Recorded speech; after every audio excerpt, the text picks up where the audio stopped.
Au cours des séries d'après-saison, les gardiens trouvent toujours le moyen de s'illustrer. Ken Dryden en 71, Bernard Parent en 74, Billy Smith en 80, Brent Fuhr en 84, Patrick Roy en 86 et Sean Burke en 88. Et depuis quelques jours, Ken Reggett appelé à relever Ron Extall blessé. Lundi soir, comme il l'avait fait contre les Pingouins dans le 7e match, Reggett a fait la différence et obtenu une première étoile bien méritée. Bien soutenu par Reggett, les Flyers ont été opportunistes, marquant 2 fois en infériorité numérique des buts de Derek Smith et Ilka Sinisalo.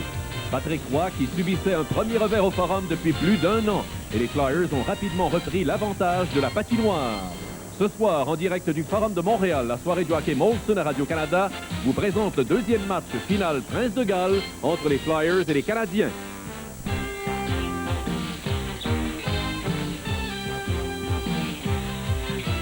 La soirée du hockey Molson à Radio-Canada.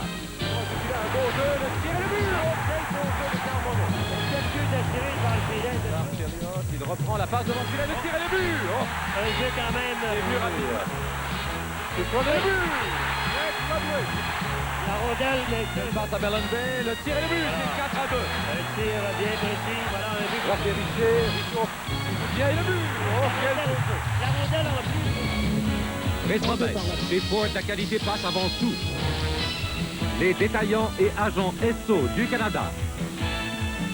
Et par Pepsi Cola. Aujourd'hui, c'est Pepsi.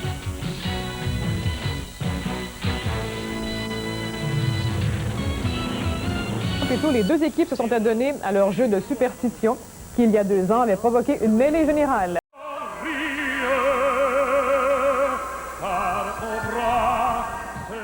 C'en est de même pour le gardien. Surveillez la force du tir ici. Encore une fois du côté du bâton. La rondelle a semblé toucher au bras. Et par la suite, eh bien, on pousse le disque derrière.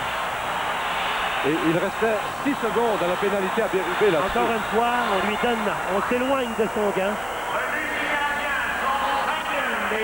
Compté par le numéro 44. C'est important de souligner. C'est la force de Richer à seconder son tir. Richer qui se faufile.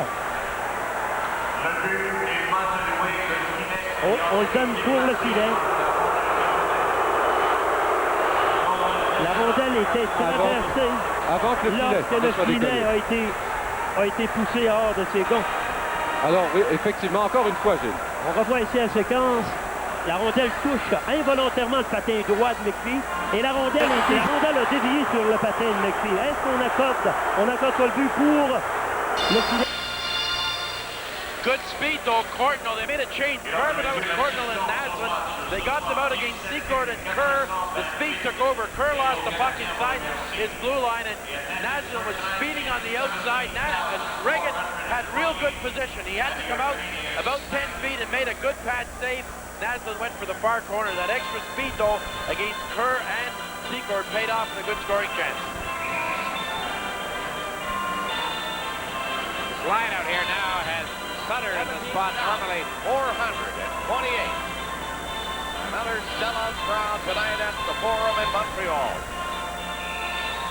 Canadians up 1-0. 1:38 left in the period. Ron Sutter with Tocchet and Sinisalo, the Philadelphia line. Screwlin for the Canadiens. Desjardins va quitter son poste de défenseur, va entrer à l'intérieur. Et son jeu devient presque impossible du côté du gant, mais très bas. Il s'éloigne de la mitaine, Richard. En gardant le disque très très bas. Alors le bâton n'a pas pu faire le jeu. Et c'est le 2e but du Canadien, le premier à 14. Et en 3e, en zone offensive, Mats Nesloun refile le disque à Guy Carbonneau dans l'enclave.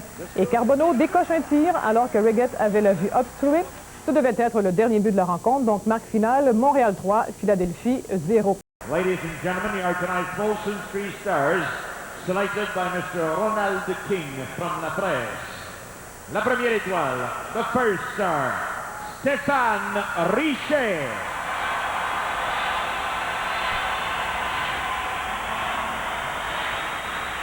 La deuxième étoile, the second star, Ken Reggett.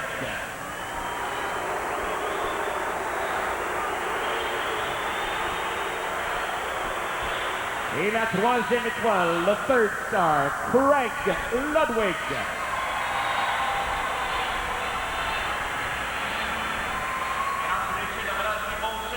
Dans quelques instants, notre invité sera la première étoile du match, Stéphane Richer. La soirée du hockey Molson vous présente les séries de la Coupe Stanley à Radio-Canada. Le fait que notre avantage numérique ait bien fonctionné, même si je pense qu'on a compté les 2 premiers buts là-dessus. Puis on a eu beaucoup de chance à part de ça, même si on a eu 2-5 contre 3. Je pense que quand tu arrives dans les playoffs de même, puis t'en connais une moins bonne un jour, je pense que c'est important que tu reviennes fort. Puis je pense que tout le monde, ce soir, ils ont revenu fort. Puis c'est ça qui a fait la différence entre un soir et lundi soir. Ouais, je pense qu'on a eu beaucoup d'attention lors des derniers jours par le fait qu'on n'avait pas battu les Flyers, depuis que je suis dans la Ligue nationale. Et maintenant, bien, disons que c'est certain que ça fait du bien d'avoir gagné ce match-là, mais je pense que les gars ont joué un très fort match.